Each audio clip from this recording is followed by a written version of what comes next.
All right, we got some good natural light right now, so I thought I would take another look at the Game Boy Color that I just did up. In that video, I mentioned that the quality of the case was quite good, and I would actually walk back on that a little bit. It's not quite good, it's outstanding. Like I said, the fit and finish is just spot on. All the ports lining up. Even the power switch. So on that Pokemon special edition knockoff case that I did, shell that I did a Game Boy Color in, the power switch was so stiff that I actually had to take the shell apart and file some of this out around the power switch, because it was basically just seized in there. It was really hard to turn the power on and off. And not the case on this one. I'd say it's maybe a little harder than a stock Game Boy, but it kind of feels like it's going to wear in. But yeah, it's definitely not as bad as that Pokemon one was. That, I think, is the stock infrared cover thing. The shell did come with one, but I think I used the original one. Yeah, you can see through there. See the wire for the power there, and whatever cartridge is in there is fully visible. The battery compartment, again, I've had cheaper shells where when you go to put the battery cover on, you really got to push and kind of squeeze to force it on, and here, not the case. It just clicks on. It fits like a glove. The battery compartment is modified in case you're putting in one of those lithium-ion upgrades, and so I think that's why it doesn't have like a solid division between the two batteries, and you can't put this screw in.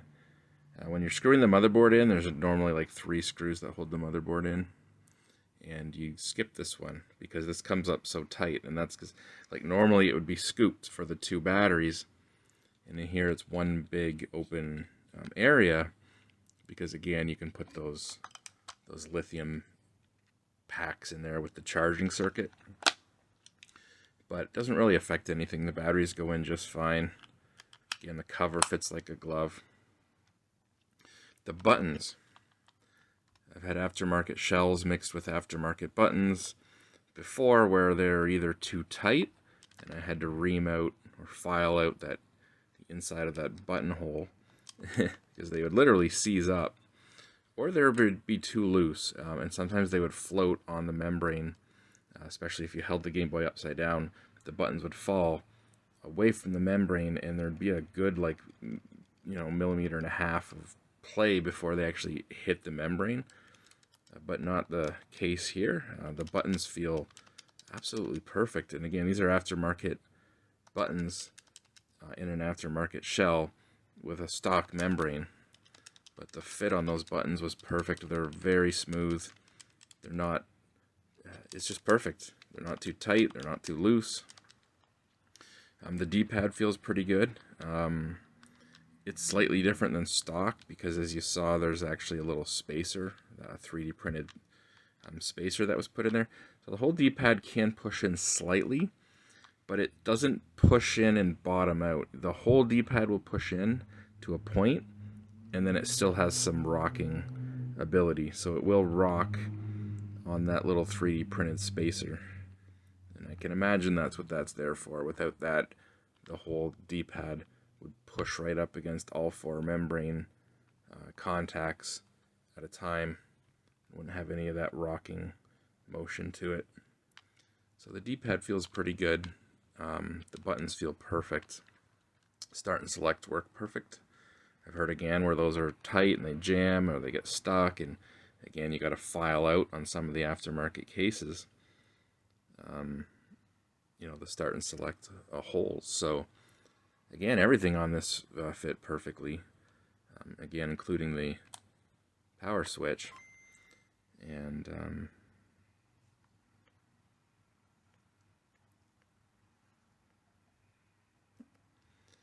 And yeah, so I figured we'll take a look at some games. I'll just hit start and see what I was playing last.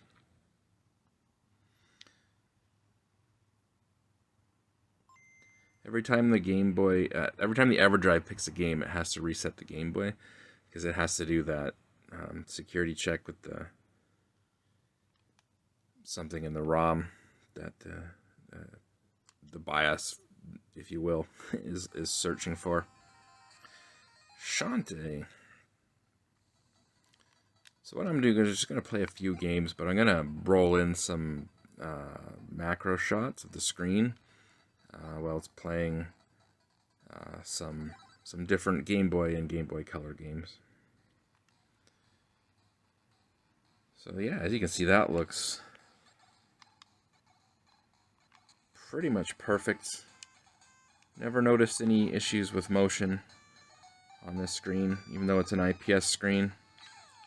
You know, the pixel response time is probably that typical 5 milliseconds for an IPS panel. It's pretty standard. But no, motion is good. And again, it's very sharp. Colors are very good. Viewing angles are very good. And no air gap. There's no gap between the front of the glass and the screen. It's laminated together.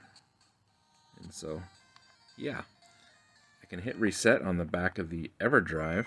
There's actually a button in the EverDrive cartridge. If you squeeze right here, it resets the Game Boy. But you know what? Some Game Boy games look surprisingly decent. Adventure Island.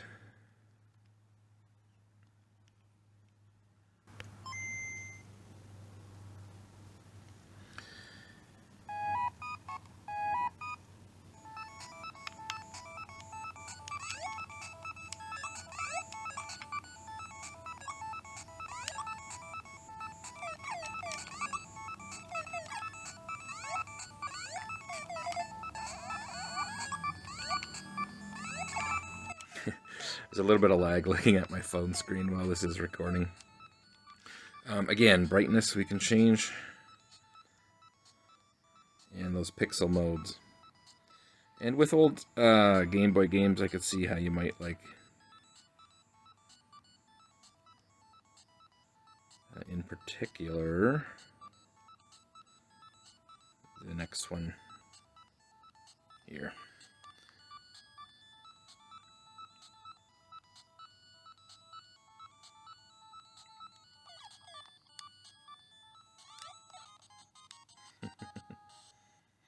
And of course it's a Game Boy Color, so you can do all the color palettes while you're playing Game Boy games like you normally would.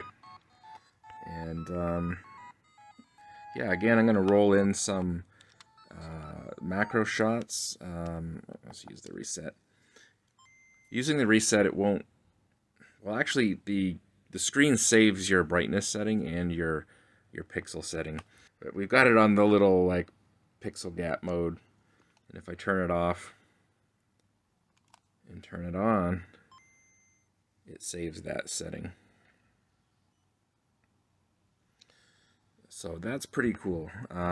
It saves whatever setting you were on last as far as brightness goes and as far as the pixel mode. One thing with the scan lines and the gaps around the pixels, you do lose a little bit of brightness, as you might have noticed there. The brightest mode is obviously the one with no black scan lines or anything like that. You get the point. The screen, I think, the screen looks great, and most people already know that. I really wanted to focus more just on the thing overall. Again, the quality of the shell, outstanding. It does actually say Nintendo there. Some of the, is it Retro 6? I think that does some of those shells. The Prestige ones that I've bought from Handheld Legends, they'll often say like for Nintendo there. They'll put a little for FOR vertically up across the side of the N, so it's for Nintendo, and they're not using. It's just doesn't just say Nintendo. In the case, the shell you can always tell that it's an aftermarket shell. They're not trying to make shells that would fool someone into thinking they're brand new. They're not using the Nintendo logo. Obviously, this one they obviously are, and they don't obviously aren't worried about you know, copyright infringements there. So who made the shell exactly? I don't know, but obviously it's sold again specifically for the Q5 laminated IPS mod, because that's what fits in here. And a normal screen I don't think would even fit in this shell if you tried. You can see starting to select there, embossed in the plastic. Yeah, the quality of the shell is amazing. It really is outstanding. And the quality of the buttons is pretty good. In the pictures on the website, the buttons didn't look amazing. They kind of had a bit of a 3D printed look to them. So I was a little worried that like the fit and finish was going to be bad, and that is really not the case whatsoever. The quality on these buttons is phenomenal. Again, the buttons feel perfect, absolutely perfect. The B and A buttons, and the D-pad feels pretty good. I prefer the DMG D-pad over the color. I think, if I recall correctly, it has a little more traction on it. And this just has the little arrows imprinted, but not the little bars that were, I think on the DMG, the little bars stick out, and on the color, the little arrows are embossed in. But that's not so much a problem with the aftermarket D-pad as it is just the Game Boy Color D-pad in general. The quality of these buttons far exceeded what the pictures looked like. I was a little worried with how the pictures looked and how that was really going to look. But again, I've shown you some B-roll macro shots, Game Boy and Game Boy Color games on here, and they all look great. And in a way, this is like the ultimate Game Boy, as far as like the vertical style of Game Boy. Something you can play Game Boy and Game Boy Color games on. And again, if you're playing Game Boy games on here, you still have all those different button combinations on power up to change the color palette that you would have on a stock Game Boy Color. And so it gives you options for playing Game Boy games and Game Boy Color games on one of the best looking screens. The screen's slightly bigger than a stock DMG screen, and my IPS modded screens are the same size as a stock DMG screen. Much bigger than a Game Boy Color screen. And you don't have the issues with the pocket, with power delivery. You got 2 AA's there. It gives a pretty good long run time, I think like 5 hours, even with this IPS screen installed. Maybe that's not at full brightness, but the battery life is very, very reasonable, and it's just 2 AA's, so it's like nothing. And again, when the fit and finish is this good on the shell, yeah, this could be your only Game Boy, and you play your Game Boy and your Game Boy Color games on here. And again, the pixel modes look great on both Game Boy and Game Boy Color games. I don't think the resolution changed. No, it didn't. The resolution didn't change between Game Boy and Game Boy Color, so as far as the scaling goes in those pixel modes, that'd be the exact same. But yeah, again, little things like the power switch isn't seized in there. I didn't have to file that out. I didn't have to file out the holes for the buttons. Just everything fit. Again, aftermarket buttons and an aftermarket shell, and it just worked out freaking perfectly. Really, really impressed with how this thing turned out, and I think you can see up close here, just the fit and finish is outstanding on everything. So yeah, could be your ultimate Game Boy there. 2 AA's. You can play all your Game Boy and Game Boy Color games on the best freaking screen ever. Not counting the analog pocket, of course. But yeah, real hardware, two AA's, super energy efficient, really. Just great package overall. So yeah, that's it. Absolutely thrilled with this thing. It's perfect. Like, there's literally not one thing on here that I would change. As far as fit and finish and playability, it's just it feels good. The buttons feel good. Bounce back is good. It's stock membranes, so I typically find stock membranes, as far as bounce back and everything goes, usually better than the aftermarket ones. But yeah, it really did turn out good. So yeah, again, got the shell and the buttons and the screen and everything from Retro Modding, and the speaker. Everything on here came from Retro Modding, and I think Handheld Legend sells the same shells. Again, if you're buying the shell that's made for the Q5, I'm assuming they're all the same shells. I doubt there's different companies, if you will, making shells specifically for the Q5. So yeah, I assume it's the same shells, really, wherever you buy it. But yeah, in this case, the buttons, I don't know if these buttons are different than the ones Handheld Legend sells, but in this case, it's just a perfect match. And yeah, the thing turned out absolutely amazing. And geez, you know, if you've ever thought about doing this and you've been on the fence, I would say it's a pretty easy install. I would also point out that nothing I've done to this Game Boy Color has really wrecked it, or nothing's permanent. It would be pretty easy to put this back to stock. If you're, like, for some reason worried about, oh, I don't want to destroy a perfectly good working Game Boy Color to have myself a modded one, remember that in my stock shell, the stock screen is still glued in there. I didn't even take that out. So, in theory, if, down the road this IPS screen breaks, this motherboard can go back into that stock shell with the stock screen. Nothing was really permanently, other than soldering some wires that I would have to unsolder. That's it. A couple wires would have to be unsoldered.